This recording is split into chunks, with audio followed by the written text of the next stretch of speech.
Hey there, this is the Joshin family and welcome to our channel.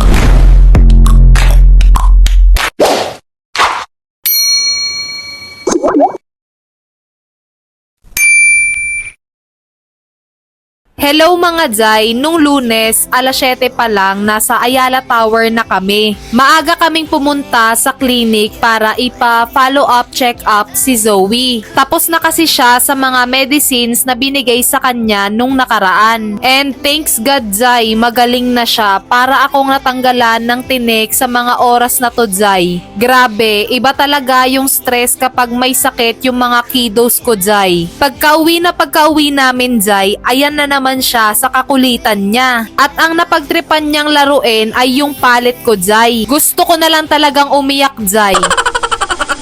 Nung Wednesday, bati na kami ng lalaking to.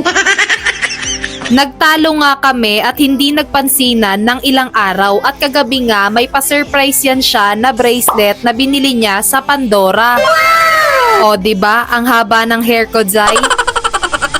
Grabe, ang sarap ng pares nila dito, Jai. Pagkatapos naming kumain, dumiretso kami sa Pasay Cartimar para bumili ng hinahanap niyang karne ng baka. Hindi ko alam kung ano na naman trip niyang lutuin ngayon pero Jai, ang hinahanap daw niya ay yung paa ng baka. Believe it or not, Jai, kung magluluto siya niyan ngayon, first time kong kakain ng paa ng baka. Nagdadalawang isip nga siya dyan kasi may nadaanan kaming kararating lang na karne ng kambing. Pero hindi nga makapag-decide si Daddy kaya dumiretso na lang kami sa gulayan para bumili at mamili ng mga gulay na kakailanganin niya sa pagluluto niya mamaya. Grabe Jai, ang mahal ng gulay ngayon. Yang nakikita niyong hawak ni Daddy, 500 plus na. Tapos pumunta kami sa Pasay Public Market para mag-canvas ng paa ng baka. Medyo pricey kasi doon sa Cartimar Jai. Madami nga kaming pwedeng pagpilian dito at buo na nga yung desisyon niya Jai, kaya dito na siya bumili at sinabayan niya ng 1 kilong laman ng baka. Eto yung mga senaryo namin kapag namamalengke kami Jai, taga-bitbit ako at driver siya. Nagmamadali na din kaming umuwi Jai kasi iniwan lang ulit naming tulog yung mga kiddos at baka mag-iyakan at baka hindi sila madinig ng ate ko sa baba. Hindi kasi umuwi yung bunso kong kapatid na katabi lang namin ng kwarto. At kung tinatanong nyo kung anong ganap namin nung New Year, eto, mamamasyal at manonood ng live fireworks sa Mall of Asia. Ay nako, for the ganda-gandahan na naman ako dyan.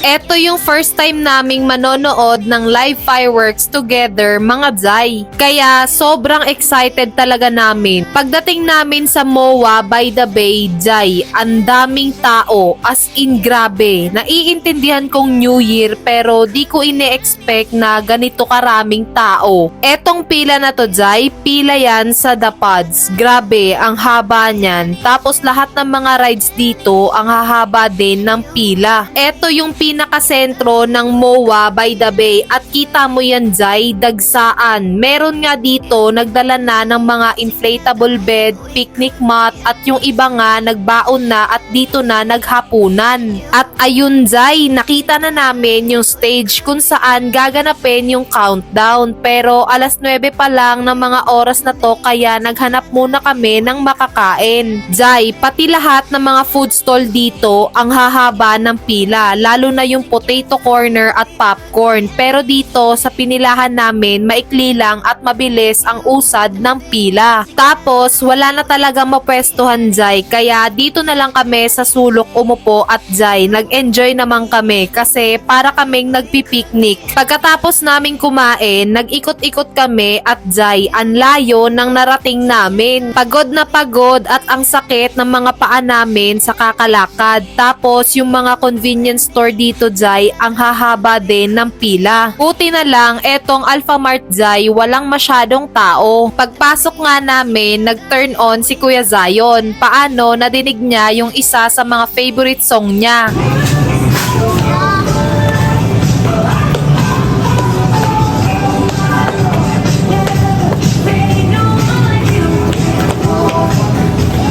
Sabi ko nga, sige, sayaw ka lang dyan at pipili lang ako ng masarap na inumin kay grabe, tuyong-tuyo yung lalamunan ko sa lamig. Hindi ko nga alam, Jai, kung anong tinutulala at hinahanap ni Zoe dyan, pero for sure, ice cream ang nasa isip niyan. Habang kumakain at nagpapahinga kami, sabi ko kay Kuya Zion, abot niya doon sa lalaking nasa tapat namin. Hindi nga namin naubos yung mga pagkain na binili namin, kaya for the take out at ayan, may pinagmanahan sila pagdating sa pambubudol, Jai. At ayan, Zay, magkaaway na naman silang mag-ama. Paano? Pinukpok ba naman ni Zoe sa daddy niya yung laruan?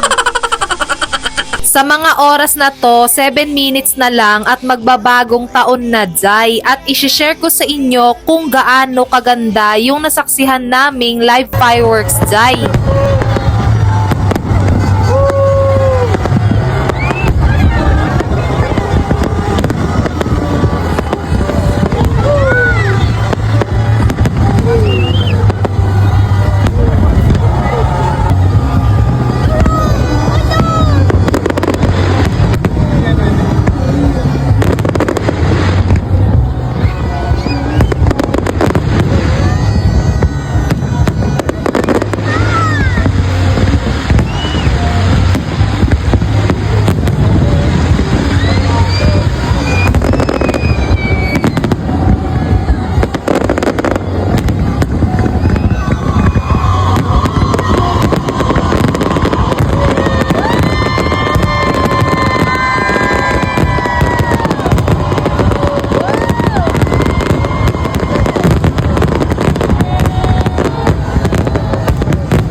Once again, this is the Joshin family. Don't forget to like, share, and subscribe so you can be part of our growing family. Until next time, see you in the next vlog.